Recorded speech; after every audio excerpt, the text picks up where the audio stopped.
Hello बच्चों, मैं doctor Sharda कुमारी, महारानी महेश्वर लता संस्कृत विद्यापीठ लोहना मधुबनी से। बच्चों, आज हम उपशास्त्री द्वितीय खंड के लिए विजयनगर साम्राज्य के अंतर्गत सिंचाई और व्यापार व्यवस्था किस तरह की थी उस पर चर्चा करेंगे। बच्चों, हमने देखा है कि विजयनगर साम्राज्य जो है वो काफ़ी समृद्ध साम्राज्य था और पूर्व के साम्राज्यों में या पूर्व प्राचीन काल के समय में हम देखते हैं कि मुख्यतः भूमि जो है वही आय का सबसे बड़ा साधन था। व्यापार भी था, लेकिन कृषि पशुपालन ये मुख्य साधन थे जिस पे प्रजा जो है वो काफ़ी निर्भर रहा करती थी।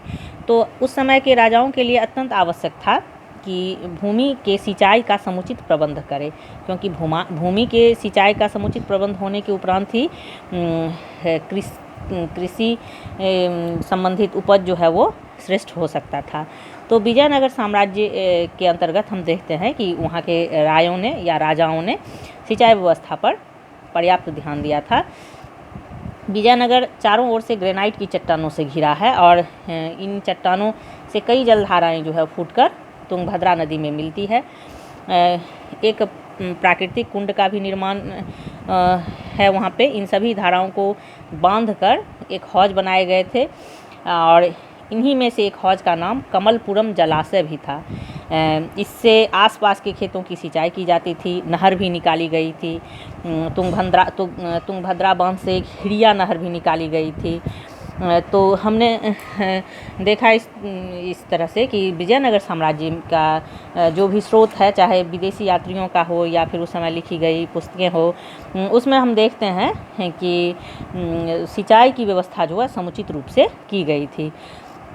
राजा कृष्णदेव राय के द्वारा बनवाए जा रहे एक जलाशय का जो है वो आंखों देखा वर्णन विदेशी यात्री डोमिंगोस पेइस ने किया है।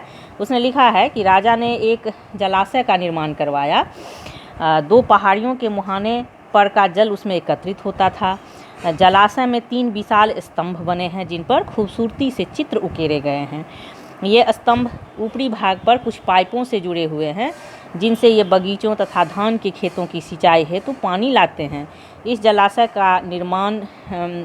के निर्माण में मैंने लगभग 15 से 20 हज़ार लोगों को कार्य करते देखा। इस तरह का उल्लेख जो है डोमिंगस पेइस, जो पुर्तगाली यात्री था, उसने राजा कृष्णदेव राय के समय में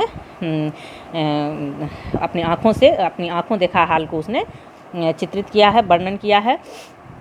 तो इस आधार पर हम कह सकते हैं कि विजयनगर साम्राज्य में जो है सिंचाई की व्यवस्था जो है उत्तम थी। अब हम इसके व्यापार संबंधी बातों पे थोड़ा सा चर्चा कर लें।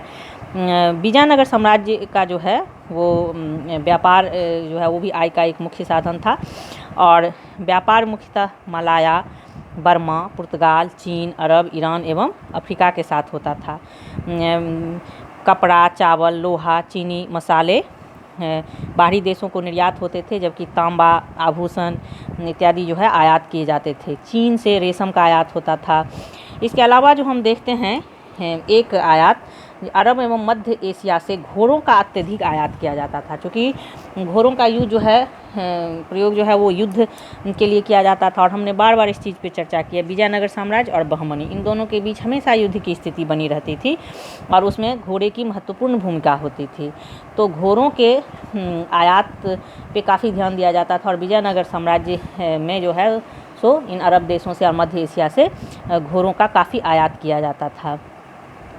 एडवर्डो बारबोसा जो है वो भी एक पुर्तगाली यात्री था और वो कृष्णदेव राय के समय भारत आया था 1516 से 18 ईस्वी के बीच, और उसने यहाँ के व्यापार पे बहुत अधिक प्रकाश डाला है। वो लिखता है कि कालीकट में बहुत अधिक व्यापार होता था और इसलिए अनेक देशवासी अरब, फारसी, खोरासियन यहाँ आकर रहने लगे। मालाबार भी छोटा स्थान है पर यहाँ आबादी बहुत अधिक है। विजयनगर बहुत विस्तृत, अत्यधिक घना बसा हुआ है। यह हीरों, पीगू के लालों, चीन के रेशम, सिकंदरिया के सिल्क, मालाबार के मुस्क, काफूर, मिर्च, दालचीनी व चंदन के घने व्यापार का केंद्र है। लोगों के आवास छप्पर के हैं पर फिर भी सुदृढ़ हैं और व्यवसाय के आधार पर कई खुले स्थानों वाली लंबी गलियों में व्यवस्थित हैं। तो हम देखते हैं कि व्यापार जो है वो काफ़ी समृद्ध था विजयनगर साम्राज्य का, और कृषि एवं पशुपालन के अलावा जो है वो व्यापार पे भी काफ़ी अधिक ध्यान दिया जाता था। और इन सब आर्थिक समृद्धि के कारण जो है विजयनगर साम्राज्य काफ़ी आर्थिक रूप से काफ़ी समृद्ध था। आज के लिए इतना ही बच्चों। अब हम अगले पाठ के अंतर्गत विजयनगर साम्राज्य के बारे में कुछ और तथ्यों को जानेंगे। धन्यवाद।